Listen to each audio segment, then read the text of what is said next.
Hey Linda, I had somebody ask me to have you share some stories about how you have used your Bosch Pesh to help others when it's been an emergency situation or they needed some relief right now. Can you share a little bit? Yes, thank you, Maria. Um, First story I'd like to share today is about food poisoning. And Many years ago, when Maria and I first got together, her first book, Legends and Prophecies of the Cairo Apache, came out. And we decided that we would celebrate through a Mexican Chinese, or excuse me, a seafood Mexican dinner. So we went out Friday and we had a nice dinner and came home. Went to bed the next and got up the next morning. And before I got up, I checked in with my body wisdom and I was feeling rather green and a little bit food poisonous. So I took care of my lines immediately. I worked my lifeline and was able to get up and take my shower and go on with my day. That day happened to be a Saturday, which was a community lodge day, where we would get together and be a full day event from 10 to 5.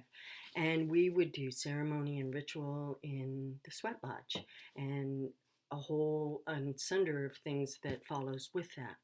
And we had to pick up our literature before, so we were pretty um, planned to a T. And when we had to go pick up our literature. We got there a few minutes early, and I'm sitting there. We're right at the front, ready to go in, waiting for the door to open. And all of a sudden, I hear, "Oh God." And I look over at Maria, and she is green.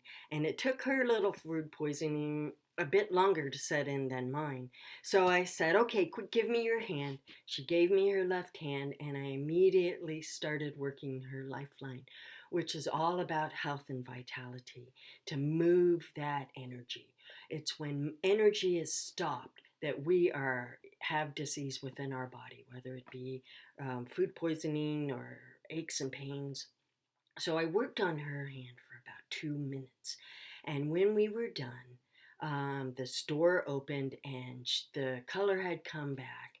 The energy had moved. We made sure she had water, and she was able to complete that day from 10 to 5 with the community and all the energy that it takes to do that in a health filled way.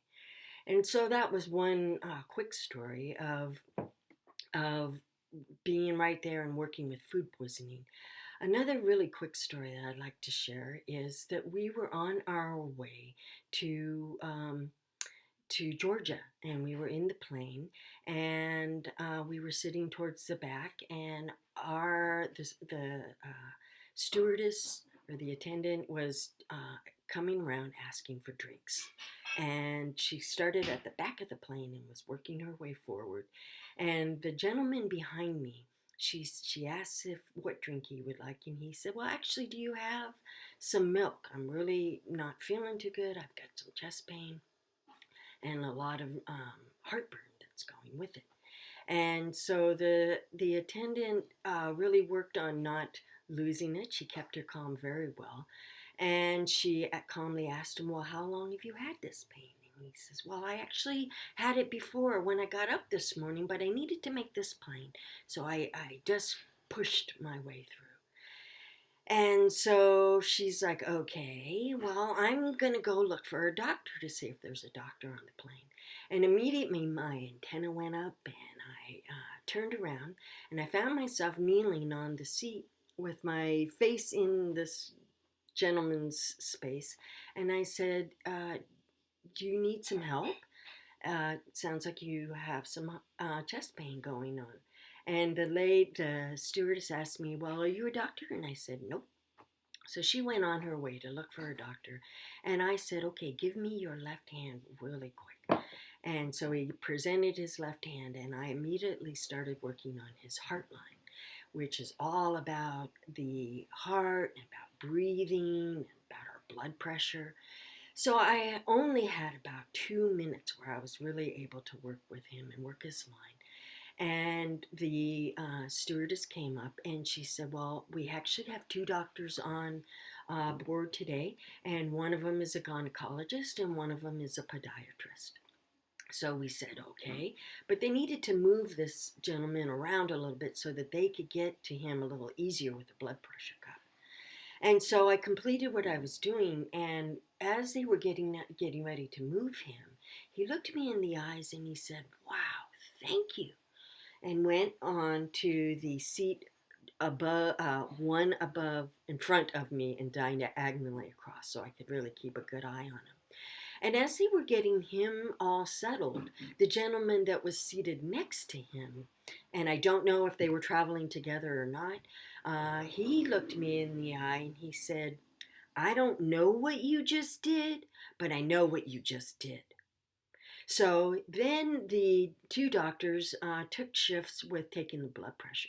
And the first blood pressure that they took, it was 226 over 184, which is just, that heart is just pounding and working really, really hard. And so that made them incredibly nervous. And so they decided they were going to start taking that blood pressure every 2 minutes. Meanwhile, this gentleman that I had just previously worked on was working his heart line as I had done for him. So they got him a little bit of milk. They had some oxygen for him, and they started taking his blood pressure. And much to their surprise, after that first 2 minutes, that blood pressure started dropping and starting to get in a very healthy way. And so they would look at each other and their jaws would drop and they would take it again to make sure they weren't reading it wrong. Meanwhile, this guy's still working on his heart line. So we finally get to Georgia, and the last blood pressure that they took was 160 over 86, which is still pretty high, but boy, it's a lot easier to work with in that moment. And so the he was off the plane and he turned around and he stopped the paramedics as they were taking him off the plane. And he looked me in the eye again and he said, "Thank you. Thank you for sharing what you know." So those are just a couple of really quick stories of miraculous healing stories with the work that I do for everyday things or things that are, emergent situations. So thank you very much for taking a few minutes to just hang out and hear my stories. So until the next time, have a sparkling blessed day.